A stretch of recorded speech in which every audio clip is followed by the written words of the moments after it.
முதல் பாதத்துல பிறக்கக்கூடியவங்க அதிக ஸ்ட்ரெயிட் ஃபார்வர்டு, தான் வேலை உண்டு தான் உண்டுன்னு இருக்கக்கூடியவங்க, ரொம்ப ஸ்ட்ரிக்டா இருக்கக்கூடியவங்க, எந்த ஒரு இடத்துலையும் பர்ஃபெக்ஷன் பார்க்கக்கூடியவங்க, இதெல்லாம் பரணி ஒன்று. இதே இரண்டாம் பாதத்துல பிறந்திருக்காங்க அப்படின்னு பார்த்தீங்கன்னாக்கா, உடல் ஆர்கன்ஸ்ல ஏதாவது ஒரு வீக்னஸ் இருக்கும், இல்லை மனம் சார்ந்த ஒரு ஸ்ட்ரெஸ்ஸோடு இருக்கக்கூடியவங்க. தன்னுடைய வாழ்க்கையில் ஒரு புதிய விஷயம் தொடங்கும் போது ஒரு தடைக்கு பின் வெற்றியை சந்திக்கக்கூடியவங்க இந்த ரெண்டாம் பாதத்தில் பிறந்தவங்க இருப்பாங்க.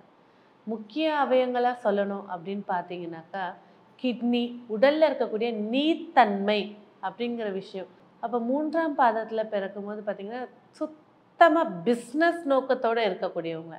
இவங்க ஒரு பிஸ்னஸ் எடுத்து பண்ணாங்கன்னா 100% வெற்றியை சந்திக்கக்கூடியவங்க. இவங்கக்கிட்ட இருக்கக்கூடிய ஒரே விஷயம் கேர்லெஸ். இதனால தான் இழப்புகள் சந்திப்பாங்களே தவிர மற்றபடி இவங்களோட இலக்கை ஜெயிக்கிறது ரொம்ப ஈஸியானவங்க. 4ஆம் பாதம் அதிகப்படியான கோபம், உள்ளுக்குள்ளே ரிவெஞ்ச் வச்சுருக்கக்கூடியவங்க, அதிகப்படியான கவுன்சிலிங்கோ இல்லை மனம் விட்டு பேசக்கூடிய ஒரு ஃப்ரெண்டு இவங்களுக்கு கிடச்சிட்டாங்க அப்படின்னா சீக்கிரமாக ஜெயிக்கக்கூடியவர்கள் இவங்க தான்.